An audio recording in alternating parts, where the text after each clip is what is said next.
This is the Wise Guy Radio Show, a podcast dedicated to educating and inspiring through conversations with today's top talents in the world of glass. We will be dissecting their journeys in hopes to deliver actionable content that you, the artist, can start implementing now, helping you grow not only as a creative spirit, but also a successful artistic entrepreneur. With a little organization, relationship building, and your artistic ability, you can obtain greatness. Climb aboard, whether an artist, retail owner, or enthusiast. We have a ton of fun in store for you. Welcome to the Wise Guy Radio Show. You're listening to the Wise Guy Radio Show.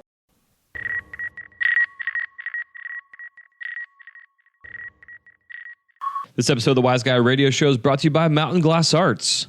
For the month of October 2018, Mountain Glass is offering their Boro sale, 40% off Chinese rod and tube. There's no coupon code needed. And for all you beautiful soft glass nerds, they have their 35% off Effetre sale. All you have to do is put in the coupon code Effetre, that's E-F-F-T-R-E at checkout. And for any other questions, comments, or concerns, go to mountainglass.com. That's mountainglass.com. Hey, what's happening? Welcome to the Wise Guy Radio Show, episode number 202. This is your host, Jason Michael, and thank you so much for tuning in today. Today's episode features Chris Piazza, a.k.a. Crispy Glass. You can find him on Instagram, and I will have him in the show notes as well for you.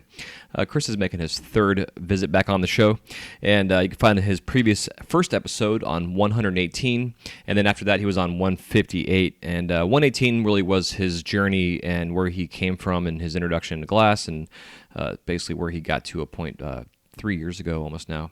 And then after that we interviewed after his first experience at Glass Roots trade show, and the process of growing a business and some of the aches and pains you go through. We had a huge discussion on that episode, so definitely check those two out for a little background on Chris.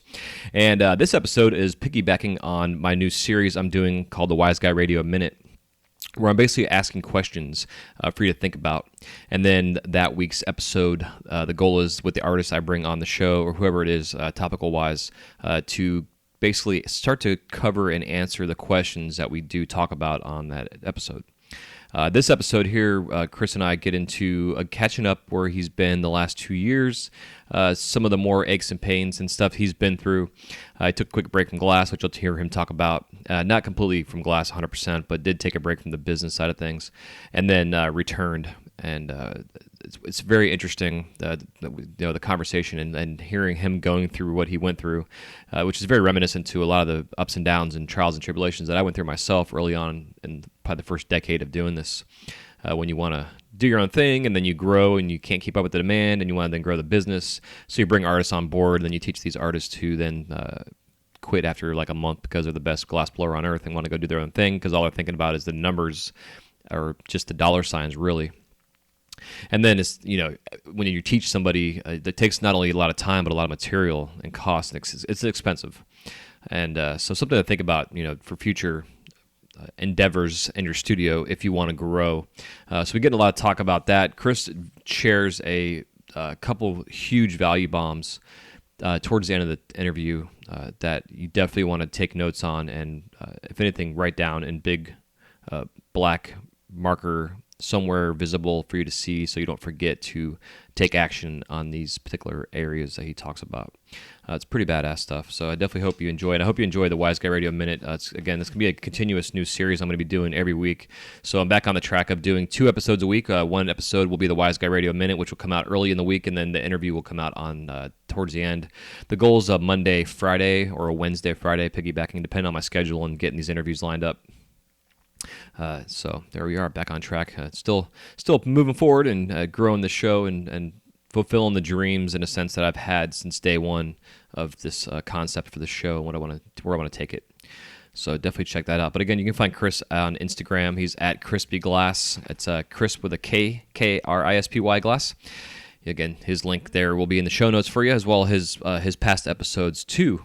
And it reminded me towards the end of the episode, he had mentioned how he finally found the show on Stitcher. Didn't realize I was on Stitcher for all you Android users. So if you have an Android, you can download the app Stitcher to listen to the show. If you have an iPhone, obviously you can use the iTunes app. And then also I'm on Spotify, iHeartRadio, Google Play. You can also download the show from the website at wiseguymedia.com/podcast. And just wanted to make sure I'm clear on those. So if you're wanting to look for the show in a convenient manner of listening to it, those are some of the areas you can find the show at for sure. I mentioned in previous episodes about our Patreon group, our wise asses we have. Going to be uploading the first 100 episodes onto Patreon. Unfortunately, with the way that the iTunes algorithms works and their hosting aspect of things, they only actually will allow 100 episodes at a time. So if I want to have all these episodes up, it would definitely, I would have to have two separate shows, or RSS feeds as they call them in the podcasting terms and worlds of stuff. So instead, I'm going to be putting them on, because of all the content, for free on the Patreon page. So again, no matter what level of a wise ass you are on there, you'll have access to all the first 100 episodes. And there's a lot of really good stuff in there, a lot of early on talks with some incredible guests, and then some solo shows I was doing, talking business and health and all kind of other fun stuff, and sharing some other insights to my life. You'll also, if you go back that far, the 3.5 to 4 years of doing this show has been a roller coaster ride in my life, so you're going to definitely hear a lot of that in there.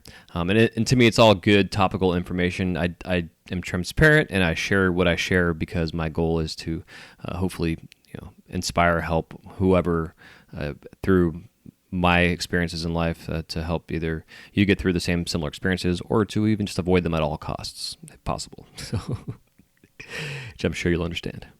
And so anything else, just let me know. Give me a shout on my emails is wiseguymedia@gmail.com. You can find me on Instagram at jmichaelglass. That's JMICHAEL Glass. And you can find this podcast as well on Instagram at wiseguy_radio.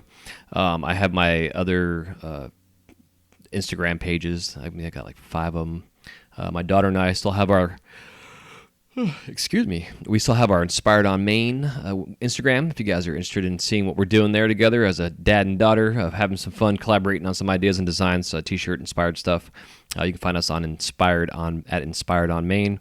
You can also go to inspiredonmaine.com and look for some designs, some shirts you may want to get. I'm also going to be uploading. She's actually helping me do that. Some new shirts and merchandise for this podcast, just to something you can wear out there to share the show, but also to show the world that you're a glassblower, or even something that you can buy for your girlfriend or boyfriend or significant other, whoever they might be, that can share there and show off their love for their mate who is a glassblower. So I got a couple fun designs we're coming up with right now. And other than that, all those proceeds to any sales that are done through the show, everything is turned around and goes right back into this podcast, whether it's buying new equipment, helping support myself so I can travel a little bit to other areas, studios, and events that go on in the community so I can share those with you. And keep helping cover some time that I've put in and expenses that come out of pocket to pay for everything. And I do appreciate our sponsors, the Flow Magazine, as well as Mountain Glass. Definitely go check them out if you have not yet. Subscribe to Mountain Glass's email. You'll get constant updates on all their sales and what's going on there. It's definitely, they got a lot of cool stuff going on there for sure. And their Instagrams and everything else in the process. Excuse me, I just did back-to-back interviews and haven't had a chance to run around and get all this leftover CO2 out of my lungs, so my body is now yawning.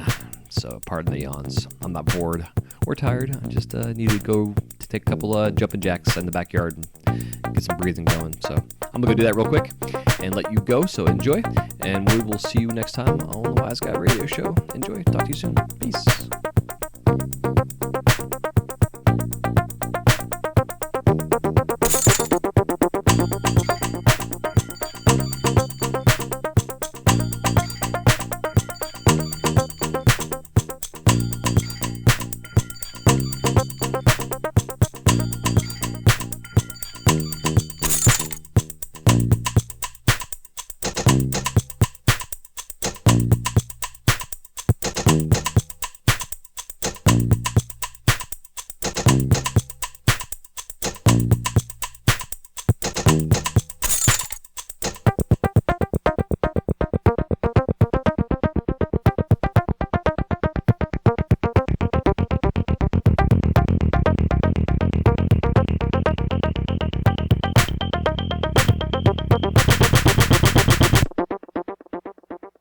What's going on, Chris? Welcome back to the show.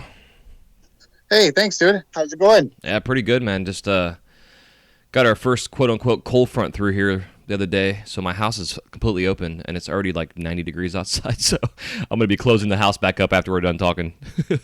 Nice.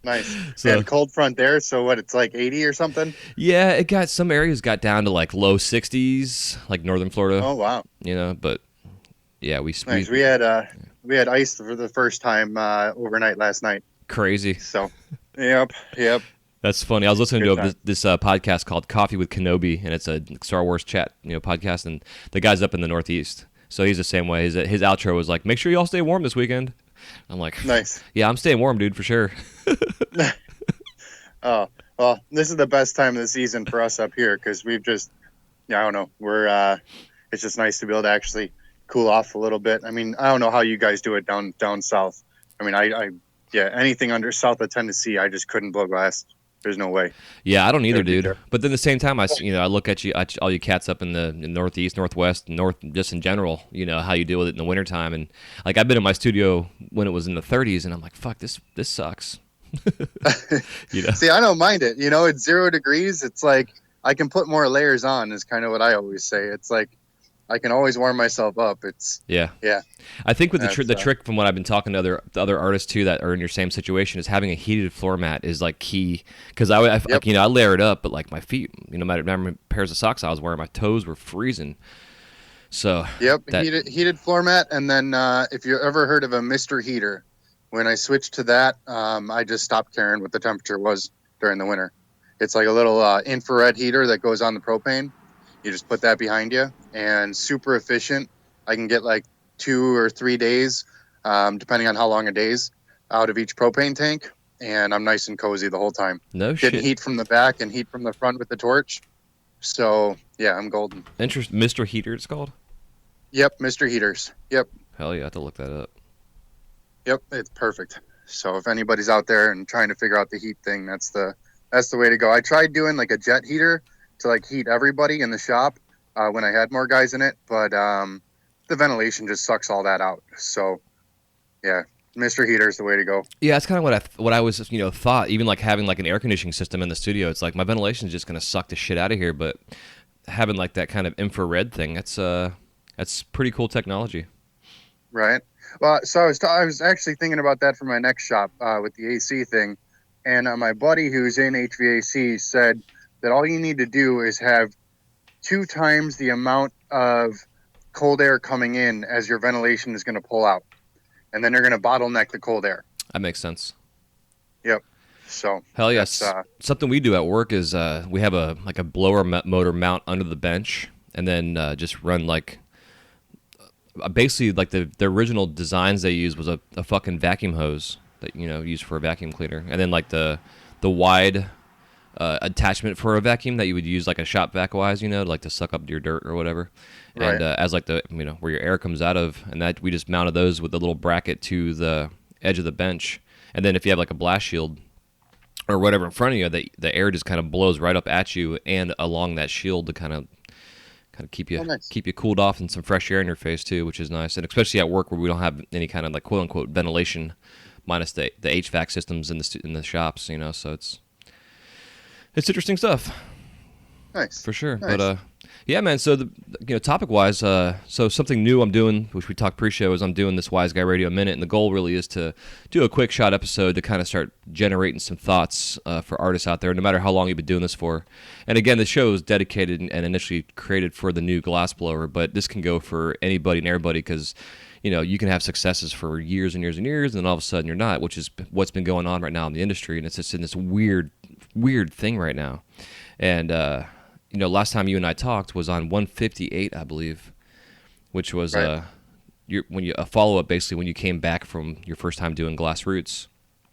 Right. And before that, we had you on 118. And if you guys want to get Chris's background, definitely check out 118 because, in my opinion, bro, so you're a perfect example of, and not only how glass can like save your life in a sense, but like once you find this passion, how you can take it in a direction as long as you put the work into and you seem to have done that to where you are now. And we talked about in the past, you're able to buy a car and buy your house and have a studio and have glass blowers and expand and stuff. And that was where we were last time. You were kind of going through the heartaches and figuring out the process of getting all these orders in, and then how the fuck do we fulfill them without pissing our customers off and putting things in line and strategy. And it was really cool conversation, because it's a lot of stuff that it can be overwhelming, especially if you have a huge product line. And you get 20 orders of 20 of each pipe, you're fucked for like 2 years. What am I going to do? Right. And then next thing you know, they don't want your order anymore. So it was good. Right. So if for those out there listening to this, if you're interested in wanting to understand this whole dynamic of being a good one, production studio, 158 is definitely a good one to listen to. But dude. Yeah. So here we are now, and this this last episode I put out was all about the idea of are you obsessed with being a glass blower, but not only just the glass, but the whole concept and aspect of the glass business too, but not being so obsessed that your personal life is affected too by it, And I think you seem to have, from the outside at least, somewhat of a balance that you're figuring out, if that's even a term to use anymore, that work-life balance bullshit, Yeah, I mean, my balance is pretty skewed at this point, but yeah. Yeah, so catch us up from where you were last time. So last time, really, it was, again, you were figuring out the aches and pains of, in a sense, of a new company with employees under you, and then already having somewhat of a good foundation for your business, but really now you're expanding it, and the industry went from high-end collector, resale, flipping glass, to now it's not really, it's kind of their collectors are collecting the glass and holding on to it for potential future value. So there's like this heady market, it's going through ebbs and flows. The production market's always there, but then you have this influx of imports and other things that competing with you. Not to mention all the fucking new glass blowers we've had in the last 5 years that have blown up in this, in the country, in the industry, as even more competition. So I guess since then, man. So what's kind of catch us up? What's been going on with you? Well, I mean, to really hit that, the one thing on a side note, I guess, with the China glass stuff. I was talking to my dad about all that, and he's, definitely a businessman or whatnot. And, how he described it was, if I want to think of Chinese glass as competition, then I'm just hurting myself. Like, the customer that's going to buy China glass is not a customer buying American glass. And to not think of it as actual direct competition. I agree, 100%. Yeah, so, it's kind of like, I don't know, just something to think about for anybody that's kind of worried about that stuff. But yeah, I don't know. Honestly, it's been a hell of the last 2 years. Ended up, I think, I feel like every old timer in the industry has this experience. And I ended up having some issues with two of the guys in my shop. I had a shop up to 4, including me. Two of the guys turned over and they're gone. It was right at that same time that I picked up a Red Star and thought that, well, I got these other 2 guys that are going to help funnel in a little bit of cash for the shop, and any extra cash that I had coming in from the shop was to buy tools for the shop, right? Like, I'm not trying to just, pocket a bunch of cash off of somebody else's, whatever. So, ended up grabbing this Red Star right at the same time the 2 kids leave. Just real quick, what's a Red Star? I'm not familiar. Oh, sorry, Red Star lathe. Oh, okay. It's a lathe. Okay. Yeah, it's. Oh, yeah, that's right. I don't know. I remember you mentioned that last. That was like one of the last things we talked about. Okay, I remember that. Right. Now. Okay. Yep. So right around then, like right after that, 2 kids bounced. So then it was just down to me and my my apprentice. That's been my tried and true. I feel like we all get one guy. Yep. That's kind of like our right hand man. And yeah. So since then, it's I've honestly kind of backed off of the idea of expanding inside of my shop for right now. Just took too much time. When I was trying to train these guys from starting from scratch, never even turning a torch on, it just, man, like it just took too much time, like if I can't provide for my family as a result of trying to help somebody else come up, like that's going too far for me.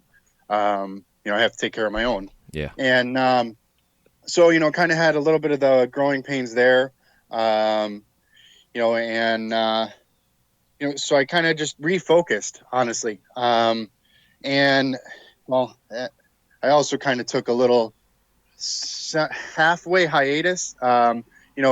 what I really love about, what you're doing with the industry is, you're talking about other things outside of just the art, right? Like there's the art and there's the business. There's two components to our industry. And a lot of people focus on the art, which is a beautiful thing. But, the business side for me, like that's kind of what I enjoy. Like I enjoy creating and I enjoy the business. Mm-hmm. And so I kind of went a little bit of a tangent outside of the industry for a little while. Started a cryptocurrency company and kind of got a little bit burned there. So I kind of got away from this a little bit. Ended up coming back. So at the whole time I was still blowing glass, but Right. ended up coming back to my torch 100% with a whole new level of productivity, which was really kind of incredible, which was pretty incredible to me. I've been on the torch for 9 coming up on 10 years, and for what it's worth, just real numbers wise, like my goals on a daily basis was to make like 200 bucks a day or so, right? Like Mm-hmm. that comes out to 50K a year gross, and that was kind of what my goals were. I came back after taking this little bit of a jaunt out to trying to start some other businesses, and I have no idea what happened, but all of a sudden, like my first day back, like mentally, like 100%, like doing a bunch of kind of spiritual work and everything, and I came back to this, like I hit 200 bucks and it was only noon. Amazing. And I was like, right, like it was just out of nowhere. And so now I'm like, my goals are at least 300 to 350 a day. And I have this focus that I didn't have before. Like when my heart kind of left for a little while, it doesn't ever leave completely. I mean, that's just kind of like, once you're in this, you're stuck. Like there's no getting out. Yeah, you're fucked. And yeah, pretty much, like it doesn't matter. Right. Yeah. And so, I kind of, I embraced it and I came back to it, and like shit's been crazy. Like, I don't know. So that's kind of where I'm at lately. I'm just, producing more than I ever have. And I'm actually having new growing pains. Up until now, I've never been able to hold inventory, but that was only because I was only making $200 worth of stuff a day. Mm-hmm. And now that I've virtually doubled that, like now I'm having cash flow issues, which is it's painful, but it's a cool learning process. So that's kind of where I'm at now. We hit Glassroots again this year, and I guess we cut a bunch of lines. If anybody goes and listens to the other podcasts, pretty much I had so many lines, and I was getting like an order of 2 or 3 of every single one of my 50 something or 60 something lines, and I couldn't ever get into a production flow to be able to actually get up to speed. Like if I'm going to do one, just one inside out, then one frit, then one wrap and rake, then one fume spoon, like I'm never going to actually be able to survive. Yeah, exactly. Breaking down a tuba 44, and then I got to break down a tuba 32, and then a tuba 25, yada yada. So coming into Glassroots this year, we cut a bunch of lines. We got ourselves probably down to like 35, which is still a lot. But Yeah. what I also did, Yeah, it is. Go on. I'm what I sorry. also did though, oh my God. Yeah, you're good. I was just commenting, and I shouldn't have no. commented. No worries. But so what I also did was I changed my pricing. So I bumped up my pricing a little bit more on my single item pieces, and now I offer pricing that's based off of quantity per style, rather than what I used to do was if you order $1,000 from me, I'll give you 5% off. Now it's you order 100 of that piece and you're going to get 20% off of that product, because I can produce, if I have to do 100 of something, I can knock that out a lot faster than having to do 10 of 10 different things. Exactly. Does that make sense? Oh yeah, totally. So that's what I did this year, and it seems to be working pretty well. Got a lot of orders that were a lot larger quantity per style, rather than having a bunch of different styles ordered. So Yeah, man, that's awesome. And it's what kind of back up on the whole thing too. Like, you're talking about leaving for a bit and coming back, this whole new, invigoration of energy in a sense, or whatever the word I'm looking for. And, you look at like mythology and all the stories that you hear out there of like, the student goes and finds the kung fu master and then learns some shit and gets really close to being the master, but then like gets jaded at some point and leaves and then goes on this spiritual journey. And then when he returns, he's this fucking badass that could like beat the hell out of his master, kind of idea, in the, Right. in the lore of like stories, out there. And personally, I went through a lot of the same stuff you're talking about, like do my own thing. I wanted to, because I'm an entrepreneur at heart. Not all of us really have that mindset of a business owner. So for me, it's like, it's difficult not to want to run a business of some sort, whether it's a lawn service or a glass, business, whatever it is. Like you're talking about, starting a cryptocurrency, thing, which I think is fucking crazy. But you did that, and it's ballsy to jump out into something different, But Right. you coming back from all that, even after kind of being burnt in something else, I think is why you came back so invigorated, because it gives you a chance to really sit back and like get a really like 30,000 foot view of what you've been doing for the last, say, 10 years of what your business wise. And I was in that Right. I did that same thing several times over the last 20 years. I would do my own thing. I would be like, I'm getting too busy. I need to bring on help. I bring on help. The help I bring on was somebody who had originally worked for me, say, who was my original apprentice, like what you have, which was like, they're amazingly dedicated and loyal.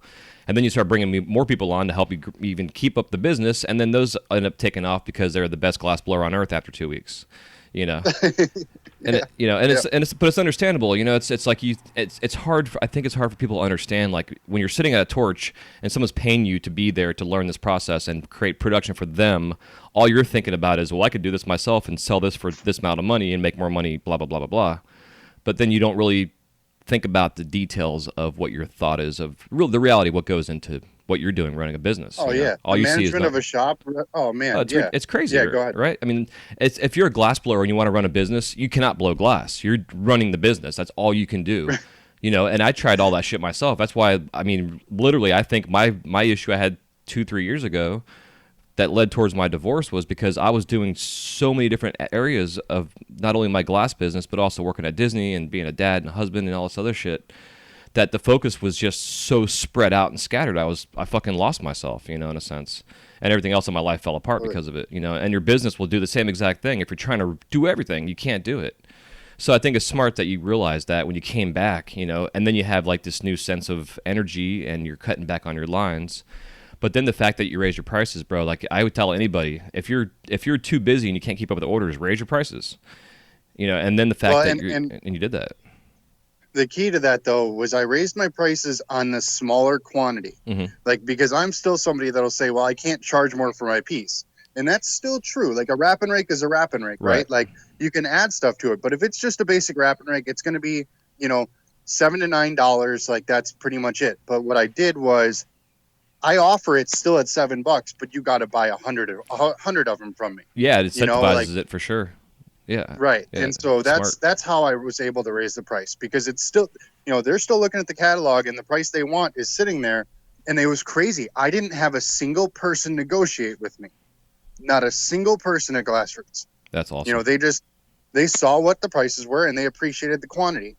And there's this one guy that perpetually, like, he goes around every place. Everybody hates the guy because he just hacks them down, because the guy's going to spend $3,000-$4,000, right? Yeah. So like he is really pushing for price.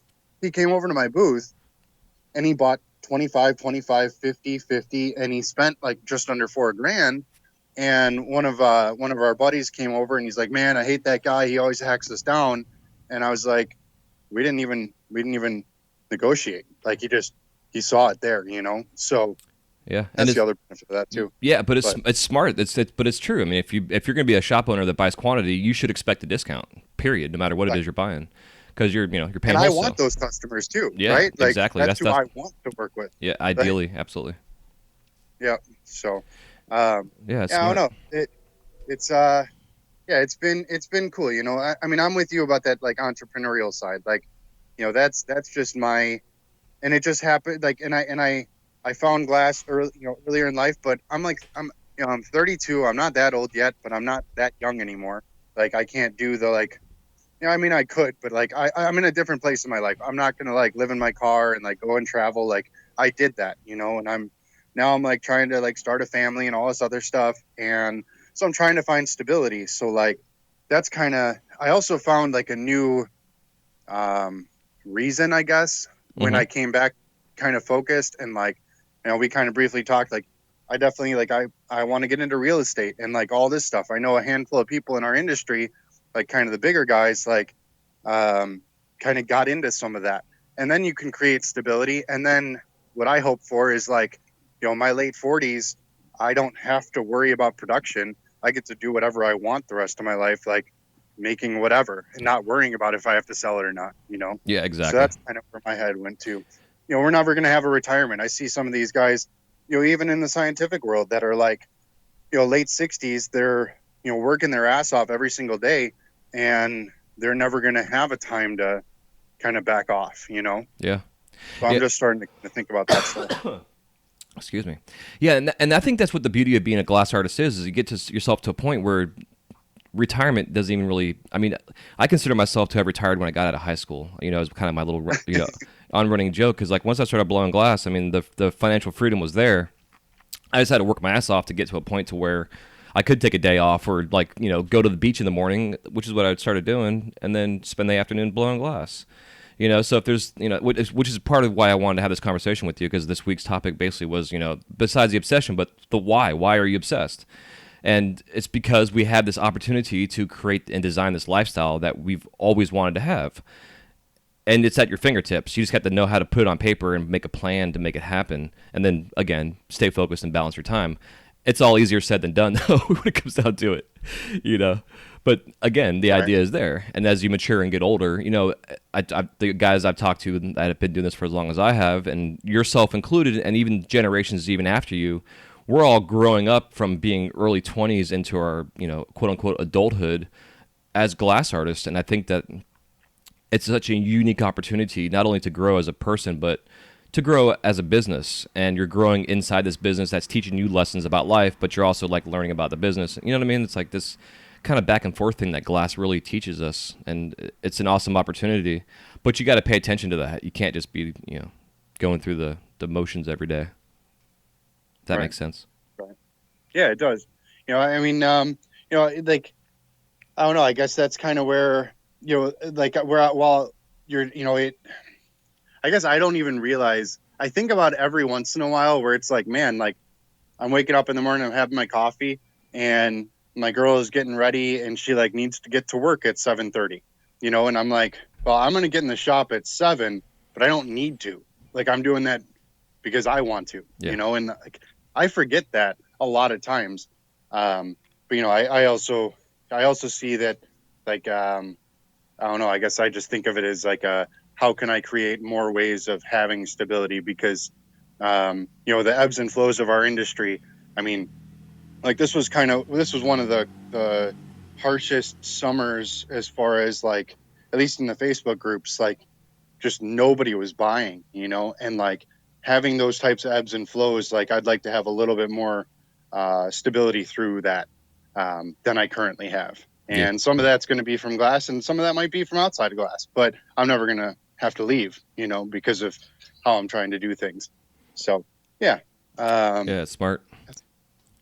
yeah, we'll see. We'll see how it goes. I mean, like I'm actually going to have to like pay the tax man and everything pretty heavy this year so that I can, show some solid small business income and have to play that tax game so that I can get a second house and then rent the first house out. But then at that point, then I have some stable income coming from that first rental that's going to relieve some of the pressure from the torch. Now, not only does that help me to have stability, but it also allows me to keep my prices up, right? Because, if I just build a bunch of inventory and nobody's buying, like I don't have to drop my price because I'm taken care of in other ways. So that's kind of how I'm looking at it.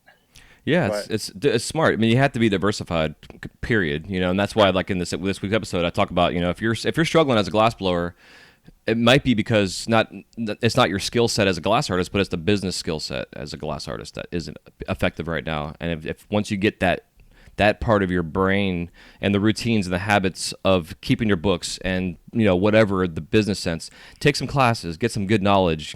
Are you filing a Schedule C? Are you doing quarterly taxes? Are you doing annual taxes? Like, there's all these little things you got to think about. But once you can get that all in check, then you can I don't want to call it successful. I want to say it's just kind of, I don't even know what the word I would use would be, but stability. Stability. Yeah, exactly. There you You go. know, like, it's not about how much money you have, but money is what takes care of is what puts food on your table. Yeah. And so it's important. That's the stability.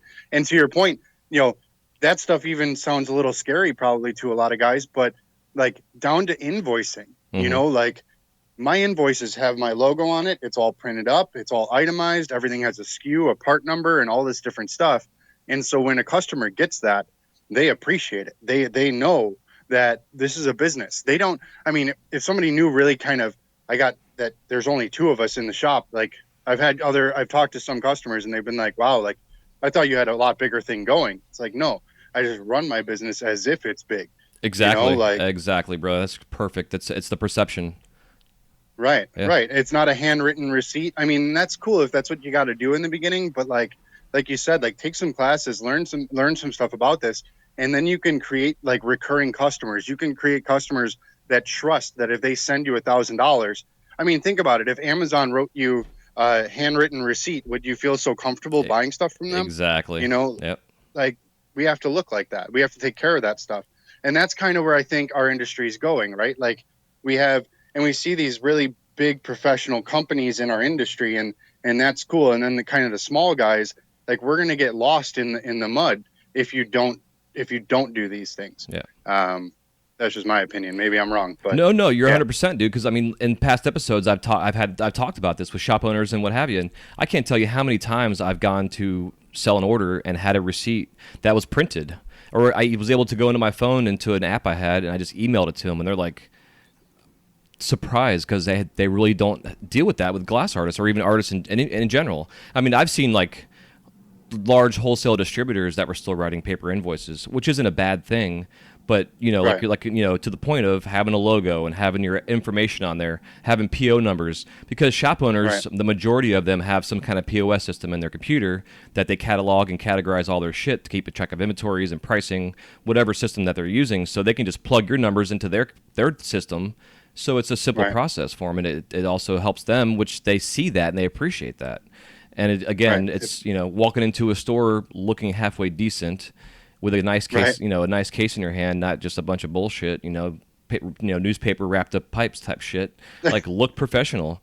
Go to the It's fucking $30, buy a case. Yeah, exactly. If you have to go to the Dollar General store or the fucking whatever donation place to get a pair of pants and a shirt that fits, you have to do what you Right. got to do, and you got to be professional.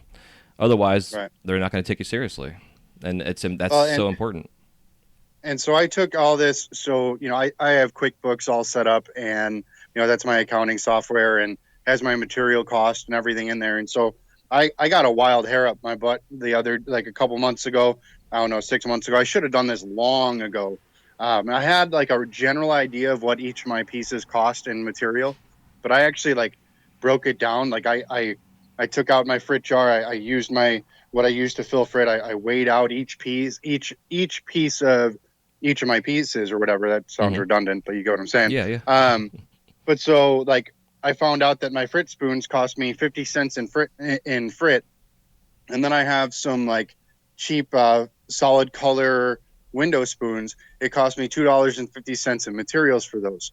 So after that, I was able to determine like, man, so every 3 frit pieces that I do, I get a free one if I did with one of my window spoons. And so I actually, just because I was selling my window spoons for more money, I'm actually making more money on my frits. Interesting. And so trying to kind of break down my material costs, we're just talking about the kind of taking it more of a professional level. And then you can actually analyze kind of what you're actually doing, because, I'm seeing some of these rigs that are, solid, full color, some hype colors and all this, and they're selling for $200. And for a while I was like, man, that's pretty cool. They're making some good money.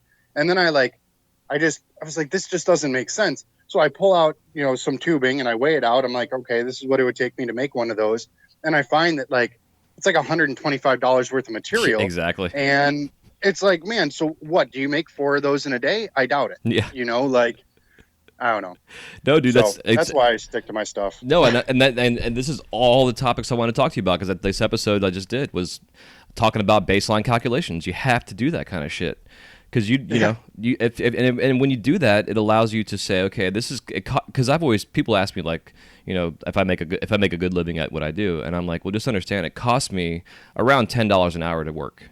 Most people go to work and they make $10 an hour. For me to go out my studio and produce what I have to produce on a daily basis, it's about $10 an hour. And that's kind of a number I've worked with for the last 20 years, you know. So if I want to make $30 an hour salary, I got to make at least $40 an hour worth of product, which you can do that. You know, you're saying you're doing $200 and a half a day. That $200 number, dude, is a number that everybody should shoot for on a daily basis. If you work 5 days a week, it's $1,000 a week. Subtract your cost of materials, you bring in about, you know, maybe $600. It's not a bad paycheck for working for yourself. Right. You know? Yeah. Yeah. I think my numbers came out to about 30% in cost. So if I make 50 grand in gross sales, I get about 35,000 in actual cash in my pocket. Yep. So our numbers are pretty close to the same. And, we don't do anything similar in what we actually make. So it's probably a good rule of thumb for everybody to kind of look at, like, hey, I made $100 today, but did you really? Yeah, exactly. And that's why I think a lot of these new guys are falling off, because they buy all this equipment, they buy all this stuff, and they try it, and then they're selling a $15 spoon for $10. I know it costs $2 in just base material, and so they're making 10 of them in a day. It's like, some places in the country you can live on $80. You can't live on $80 a day in Illinois. So yeah, that's the other thing is where you live, you gotta some places are more expensive than others. Right. So, but also at the same time, it's like, you got to think, like, I know myself, and I'm guilty as a lot of people are. It's when you are an artist and you bring this income in, you think that all this money is for you. When really, if you can establish your business as its own separate entity and think about the business paying you a paycheck, because like for years and years and years, and I still do it sometimes, I'll go sell an order for $1,000, and I take that $1,000 and I'll go buy some groceries and put gas in my car and maybe buy some material to restock up. But a lot of it just kind of goes out to whatever, or pays a couple bills, that kind of shit. Instead of like taking the money and putting it in my savings account and then breaking it up into, because I used to use a 30-30-30-10 formula. So it was like 30% cost, 30% profit, 30% would go to taxes, and then 10% would be go into a savings account for an emergency fund. And if you can set yourself up that way, so like you're saying, you make $100 sale, you take $30, you pay yourself, $30 goes towards material, $30 goes towards taxes, and then $10 can go into a savings account.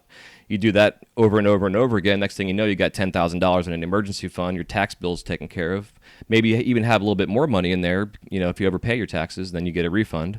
So there's it's just a simple calculation, which is why I think as a glassblower, running a glass business is actually quite pretty simple. There's not a lot of overhead, not a lot of bullshit. It's just getting in the habits and routines and the mindset of just fucking doing it. And having patience. Yeah, that too. And dedicating time to it. Right. Your kiln's getting hot. Go sit and do your books from the day before.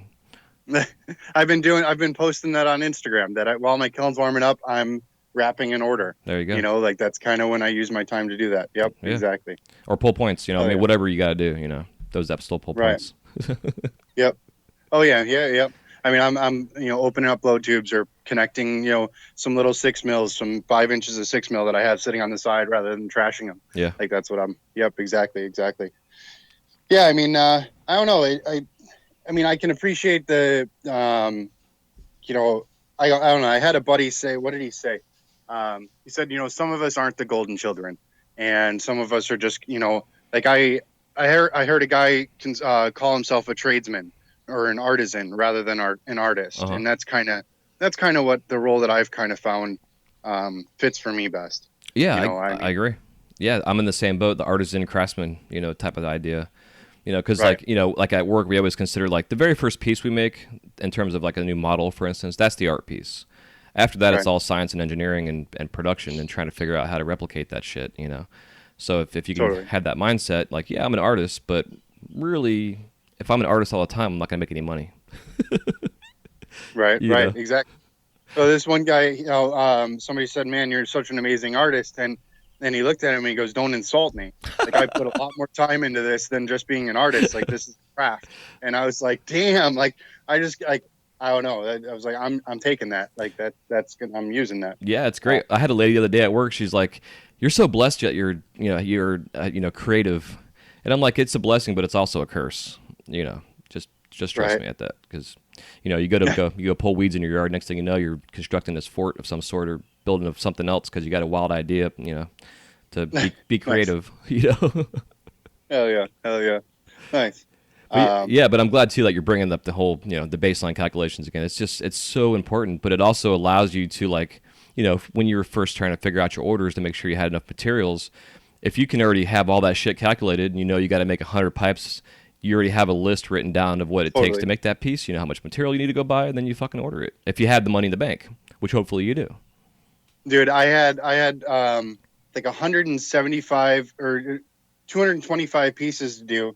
I ordered frit and I was within, I mean, I'm looking at it right now, like, I don't know, a centimeter from the bottom of a jar, like on like 3 jars. Like, that was how close my calculation was. That's awesome. Like, I mean, it's crazy how specific, and you end up not wasting money. You end up kind of having a little bit more comfort because you're not putting out all this money for material that's actually going to just sit while you're waiting to get paid, like all of that stuff.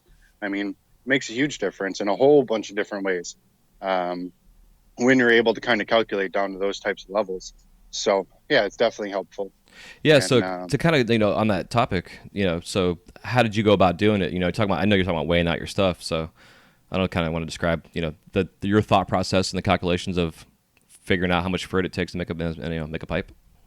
Oh, definitely. So when I do frit a little different than some guys. I think some guys are doing it, but I have like a tube of 25 that is kind of just cut off and rounded out at the bottom, and that's my jar.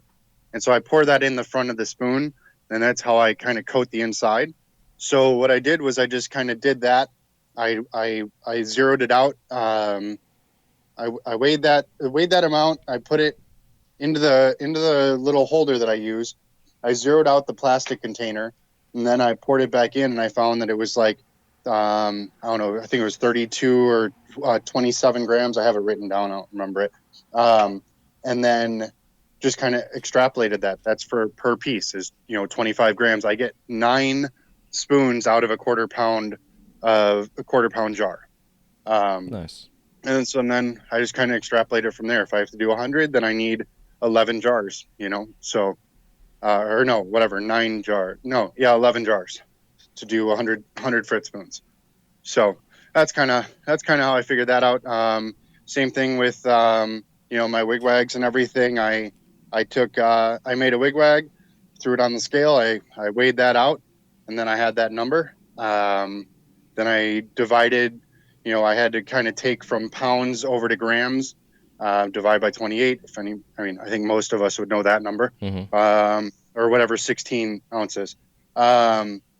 So then I just, I did that for my for my windows, and then did the same thing. Actually, I weighed a rod before I do my honeycombs. I weighed the rod, and then I weighed the rod after I finished the honeycomb. I subtracted the difference and was able to tell how much color I was using there. I really don't worry about clear when it comes to, like, on a wrap and rake, how much clear it takes to rake it. Mm-hmm. I mean, that's kind of I don't know, not super important. Yeah, but then I also, super cheap. right. And then I also, how I do my production, I get 16 pieces off of a tube, no matter what. Like, I don't do 4 inches or 4.5 inches off of 32 to make it a bigger spoon. If I need more glass than what a 16th of a 32 heavy wall tube is, then I go to 38. And I found that helps me for speed. So anytime it's just a 16th of a tube for my clear, that's how I determine how much my base cost is in the actual base of the piece. I don't know if that makes sense. Yeah, totally. It's smart. Cool. So yeah, that's how I do all that. Everything's systematized, and then every once in a while when I have a wild hair up my ass, I don't worry about any of the systems, and I'll just throw some stuff together, and I'm not really worrying about that. But yeah. when all my production stuff is broken down to those types of systems. So Hell yeah, Yeah. and that's what it comes down to is the calculations for production. You know, the heady art stuff is just it is what it is. Unless it is a production like a high end production line, then you know you really got to figure it out. So like your line tubing, are you doing vac stacks and stuff? I'm actually I don't I can, you know, and I have many times, Mhm. but what I find is that my material cost, gas cost, and everything, when that's all combined, then I need to also make a variety. So like if I pull down, you know, a pound on my own, like I need to do 8 different pulls before I have enough to be able to do 100 pack of a piece, right? Yeah. So like I just order 8 different patterns, honestly, from Golden Gate and stuff. I mean, you know, their prices aren't that bad when you actually factor everything in, between time, material. I'm also on T tanks, so my oxygen cost is astronomical compared to, you know, anybody's that's on liquid. I mean, I'm paying $17 a T tank, which is still a good price. But you know, I'm looking, if I'm going to do pulls all day, I'm going to go through a tank and a half, and Yeah. that's just, you know, right there. And then when I'm factoring in my day cost me $300 if I'm making something else. So now I'm at $325 already, in not even including hard materials yet. I'm just including gas and my time, you know, so that's why it gets really expensive. I mean, now if I'm, you know, it's because my day cost me $300. If that, like, if I was to work on production, I'll make $300. If I choose to work on pulling tubes down and I don't make anything that's sellable, actual pieces, then that's $300 that I lost in opportunity. Yeah. So that's why I don't do any, that's why I pay for it for now. That makes sense. You know, until you get to a point to if you wanted to bring somebody on board that just did that for you, that was just a tube puller basically. You know? Right. Which would make sense. And that could, yeah, definitely. And also if I was doing stuff that wasn't production, you know, I mean, what people want to see when I show up with my windows is they want to see a variety. They don't care necessarily as much the color patterns. Now, if I'm doing a fully stacked rig, like, you know, that color pattern does matter. They want to see something different, right? Like collectors want to see stuff that's different, not Golden Gate tubing. Yeah. Which totally understand. But when it comes to a production spoon that's $15, that's not where collectors are going to be looking anyways. So Yeah, absolutely. No, it makes sense because I mean, you could technically spend a week and just crank out 6 months worth of tubing, and then you have your variety of stuff. But then again, you have a week's worth of production lost. So well, that you know, cost me $2,000. You Yeah. know, $1,500 or $1,700 is about what I can make a week. exactly. Yeah, exactly. So how Yeah. much can I buy for $1,700? Yep. And that's just time. That's not including material. That's the kicker. Yep. Like if you're pulling down a tube, you know, if you're, you know, you're probably going to spend, I don't know, $20 or so in color. And when you're pulling down a pound of tubing, probably, I don't know if that number is right. Like if somebody else has done the calculation, they'll know better. But I don't know. Yeah, it's kind of where I, for now. Yeah, this is just kind of how No, it makes sense, and again, you know, as we have this discussion, you know, everybody has their way of doing things, and if it works for you, it works for you, you know, and you can try something Totally. different, you know, and experiment, which is what this is all about, is really just fine tuning the process as you continue to evolve and grow, you know, and do your thing, you know. Again, like you said, you know, you had to walk away for a little bit, even though you're still doing it because we're all addicted to this, you know, whatever drug of a glass thing that we have, you know, kind of going on, but it's you know, it's definitely smart. And you know, a couple, you know, we had talked about pre-show, you know, talking about the Airbnb stuff, and like it's so important to, again, to, as an artist, if you're struggling, to have something backup or that you can do consistently, so when you're on the torch, you can actually just focus on the glass. You're not stressing out about paying your power bill or feeding your family or whatever, you know. And I love that you're doing that. yeah, it's fun. And it's so easy to do, and not every town or community allows Airbnb in. So like if you're gonna Airbnb, definitely look it up. But like when I first heard the story of this dude, like there's a couple podcasts, Airbnb podcasts I've been listening to just to kind of stay on track of stuff. And this guy, I mean, he was saying, and he's in downtown Manhattan, had this super expensive fucking apartment that he almost had to move out of. So he rented out his couch for $100 a night in Airbnb, and it was like sold out for a couple months. So he got an air mattress and put an air mattress on his floor. Yep. Rented that one out. Next thing you know, he's got a couch and 3 air mattresses in his living room, and he's making $400 a day with people that are only staying there for maybe 6 to 8 hours to sleep overnight, you know? So, Yep. you know, it's so important. And there's so many different new social platforms and, you know, sharing programs out there, couch surf and all kind of different things that you can open up your place to. I mean, obviously you want to make sure your place is clean and think about, you know, if you're a hotel, how would you, you know, want your hotel experience to be to create that for your guests. But that being said, a little bit of effort goes into it, and it, you know, like this house right now. I mean, really, I'm bringing in around $1,000 a month extra, and it's not my money. Right. It goes to the person who owns the house, and it's helping me subsidize my rent here, which has been awesome. But it's still available to anybody. I mean, fucking Uber, any kind of food delivery services, run pizzas for Domino's, whatever you got to do. You know, it's there's so much availability out there that you don't just have to blow glass all the time and kill yourself. You can really diversify, focus on your glass, and really focus on the areas of your glass that you need to focus on, which is the business. Right. You know? Right. And I think, like, you know, a lot of this stuff is overwhelming, and, you know, I can't speak for you, but like, I know for me, like, I had to do a lot of learning, you know, rather than listening to music for, you know, the 65, 70 hours a week that I'm in my shop. Like, I'm listening to podcasts, you know, like listening to your podcast. I'm listening to, you know, other business and real estate related podcasts. And I'm learning more and more and more. Like, some of this stuff that I've learned, this stuff is not nearly as hard as people think it is, you know. Yeah. Like, little thing that I, you know, and then we'll get back to everything. But like, I own my house, and I can rent it out and buy another house and actually use the profit, use 70% of the profit between what I can rent the house out and my mortgage to qualify me for the other house that I'll buy. And then once I do that, I own the new house, and then I have a rental property, and do that again after 2 years, and again after 2 years, and so on and so forth. And that's kind of what I'm planning for retirement. So along the way, I'll, you know, just kind of be doing my thing. And then hopefully by the time I'm 50, everything is going to be taken care of. You know? Yeah. So all sorts of different ways. We can get so creative. I mean, we're creative people. It doesn't mean that it's only in the medium of glass. Like, if we learn any medium, in my opinion, you know, that's, at least maybe it's because I'm the entrepreneurial business minded. I think a lot of us are. We can get creative in all sorts of ways. You know, so Yeah, man. I Well don't know. said. If anybody wants to have those chats, like, please hit me up, and I'm willing to totally talk with anybody about that stuff.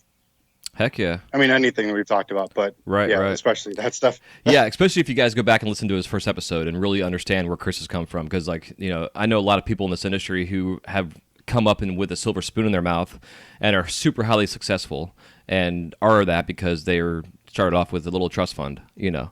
And then you had these guys that are super highly successful who have paved their own ways and paved paths in the industry and made a name for themselves, and now they're driving fucking a Mercedes-Benz. But like yourself, you come up from a background. Listen to your episode. I don't want to say that I didn't have some help. You know, I have really good parents. I have really, you know, all of that. You know, they didn't help me out like a ton financially, but, like, you know, I did have a good support around me. But yeah, but you also, as a person, you could have ignored all that shit and just said fuck it all and I'm doing my own thing, you know. But you understand. Did that for a while, for sure. Yeah, haven't we all? Yeah, definitely. Well, and no, I appreciate what you're saying, though. It's always like a little, I guess I'm just, it's one of those uncomfortable things. Yeah. Where, you know, I am where I am because I am, you know, got here how I did. And yeah, definitely check out the other episode for that, I guess. Yeah, Yeah, for sure. yeah. It's huge. Hell yeah. Hell yeah, dude. Well, I think that kind of covers, you know, what I want to talk about. But if you have anything else you want to share, definitely. Well, you know, I was just going to throw, you know, one other little, I don't know. I listen to Gary Vaynerchuk, and he talks about give all your good ideas away for free. And because 99.9% of the people aren't going to do them anyways. Right. So I figure I'll throw a couple things out there real quick that I started doing. So I don't know if you have heard of Green Rush Branding. I want to give him a shout out. No. He's on Instagram. He makes he's actually a glass blower too, but he makes, you should have him on here because he's an entrepreneur too. Yeah. He makes stickers. He makes awesome vinyl stickers. So what I did was I got a bunch of 1/2-inch stickers. And so now on every single piece that goes out, they're all stickered. And so while it's good for creating brand awareness, the bigger thing to me is that when a shop looks in their case, and they see that they just loaded up 100 of my Ks all the way through the shelf, and then 2 months later they're down to 20 of them, they see a lot less of my sticker in the cases, they're gonna reach out to me and reorder. It's genius. So that's something that's been, and I thought about it for the longest time was, hey, I'm not a heady artist, so why would I do that? Because the customers don't care about production. Nobody knows who I am on the production side. But when I realized that it was the shop owner that'll notice those stickers missing, that was the big thing for me. And that was why I dropped the money on them. Other thing that I'm doing is I also have a little thank you card that I got printed up from Vistaprint, and it has a nice little story on there. It has all my contacts, and just like a little thank you that goes into every single one. I package it in a little cheap like envelope or whatever, and I put it in the case, in the box, also with some 3.5-inch slaps with stickers, just stickers, and a little foldable tent card that a shop owner, if they want to, they can put it in the case near my pieces. So those few things that I've been doing has really kicked up. Like, I'm getting a lot of responses right after a shop gets them, and they're like, hey, really like, this is really cool. I really like the display. Thank you for the thank you card. Like, it's just weird. Like, why do you say thank you for a thank you card?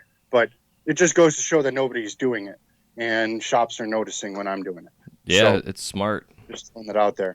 Yeah, Definitely. that's smart, because again, I think as glass blowers, as we think about the retail side of things, and I think what you need to think about is, like, even though we think our end customer is the person that's buying the pipe from the shop, really our customer is the shop owner. Right. And then Exactly. that's the person that we have to cater to, not the fucking, how can we help the shop owner sell our stuff better? Right. And that's what you're doing. It's genius, because I know, like, running a smoke shop, I saw all the Crush and Chameleon glass in there. I always knew what was what, even though some other local dude would come in and make stuff that looked very similar and would blend it in. The other stuff stood out because of their little sticker on it, and it's it's smart. It's so it's Green Rush branding. Yeah, I'm gonna get and tell them Crispy sent you, and yeah, cool. Yeah, perfect. Hell yeah. What's his first name? Do you know? I don't know. That's all good. His company. That's all that matters. Right. Exactly. Yep. And we just chat through Instagram, so I'm just chatting with Green Rush branding. Yeah. So.